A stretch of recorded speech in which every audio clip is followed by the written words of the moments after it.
This is Noodle.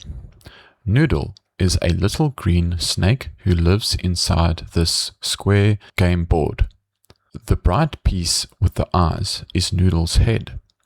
All the round green pieces behind it make up Noodle's body. The small piece at the end is the tail. The glowing red ball is a ruby core. It is the food in this game.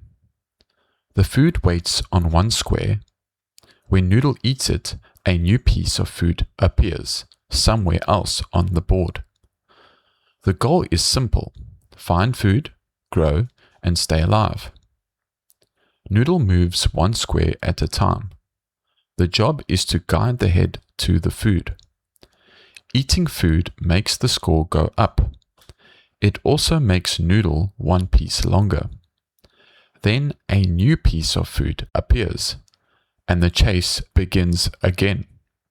There are two things Noodle must never hit. The first is the wall around the board. The second is Noodle's own body. If the head hits either one, the run is over. Every 5 pieces of food raises the level. A higher level makes Noodle move faster, so the game slowly becomes harder. The goal is to eat, grow, survive, and make the biggest score possible. The large square in the middle is the game board. The important part of the interface for this video is the learning panel on the right. Its 6 buttons are 6 real saved stages of the AI.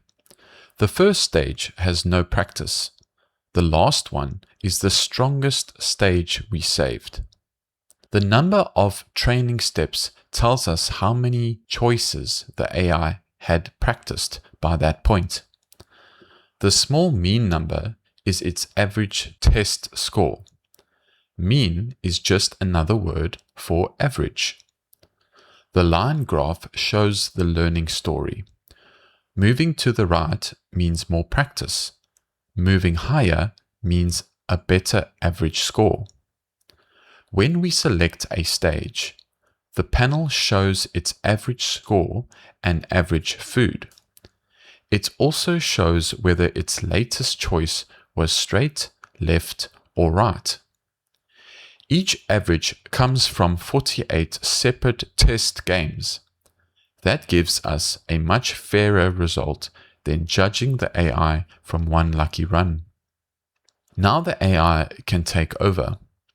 The way this AI learns is called PPO. The full name is Proximal Policy Optimization. That is a very big name for a simple idea. Noodle looks, chooses, tries, and learns. Before every move, the AI gets 19 little clues. The clues say things like, which way am I facing? Where is the food? How close is the wall? Is the space ahead dangerous? How long is my body? The AI then has only 3 choices: go straight, turn left, or turn right. It gives each choice a number and picks the one with the biggest number. If Noodle moves toward food, that is useful. If Noodle eats food, that is very good. If Noodle crashes or wanders for too long, that is bad. After lots of games, PPO changes the tiny numbers inside the AI. It changes them in small, careful steps. Then Noodle tries again. Look, choose, try, learn, repeat. Nobody showed the AI a perfect game. There is no hidden path, no scripted bot, and no safety helper secretly fixing a bad turn. If the AI chooses a wall, it crashes. That is why the first stage is truly bad, and why the later stages show real learning. Every stage uses the same starting board and the same first food. The game rules also stay the same. That makes the replays easy to compare. First is barely started. This is the untrained starting point. The AI has made 0 practice moves. It makes one small wobble, points itself towards the wall, and the run ends almost immediately. Across all 48 test games, this new AI averaged 0 food. That gives us a clear starting point. Next is first instincts.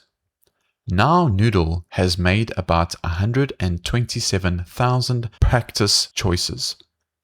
It reaches the first food after 4 moves. That is the first clear sign of learning. But steering is still hard. Noodle turns around, passes the next food by 1 row, and eventually reaches the wall. Across the fair test games, this AI averaged about 2 pieces of food. It has learned that food is the goal. Reliable food finding and steering are still a long way off. The third stage is learning turns. At about 279,000 practice choices, the movement changes. Noodle has started to learn how to turn. Down, right, up, right, down, right, up. The opening movement makes a strange staircase-shaped zigzag. It looks messy, but it is useful. The AI is starting to connect the food's position with the direction of the head. It turns much more often, reaches food around the board, and escapes places that trapped the earlier stages.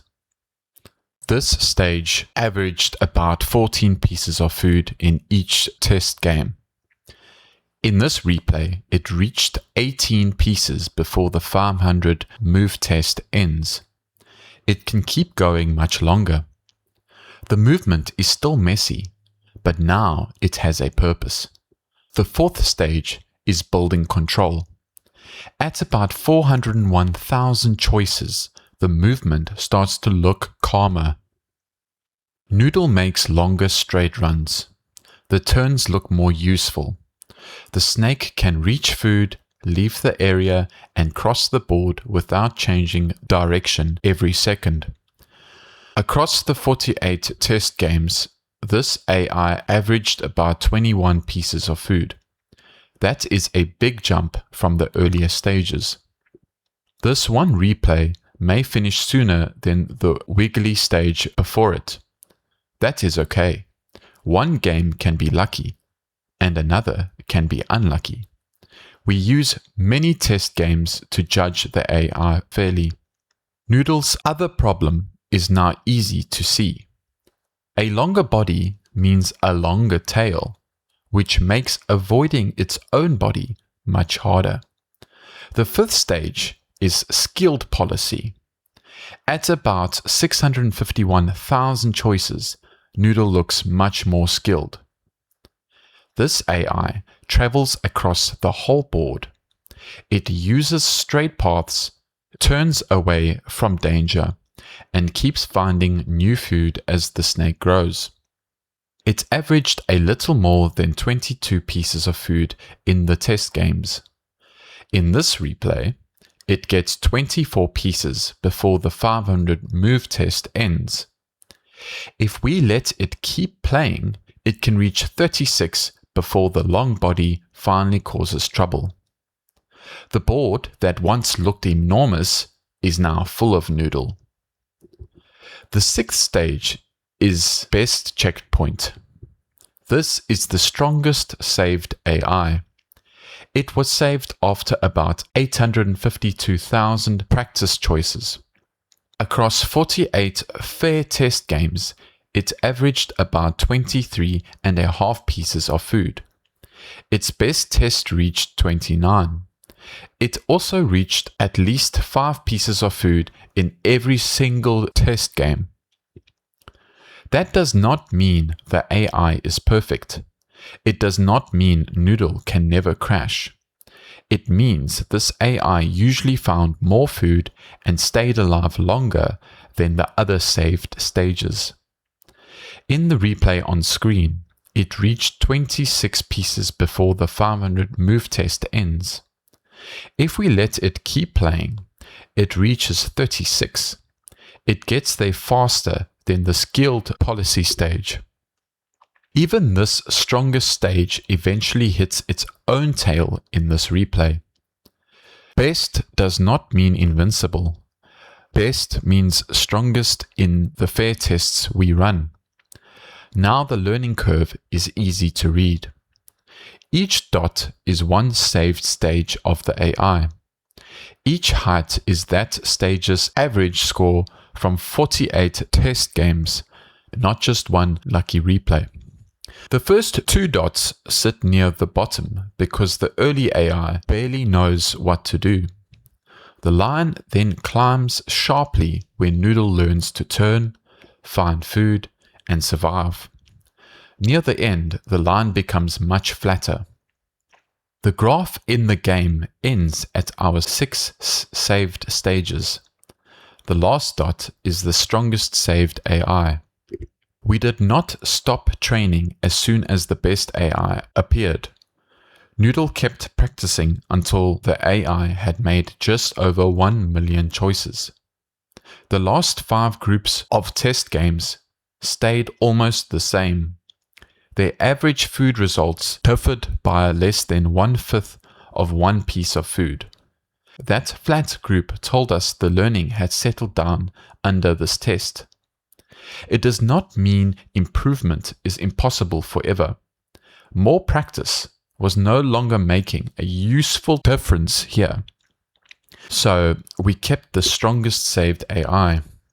Noodle began with no idea what to do. It missed the food and hit the wall. Then it practiced.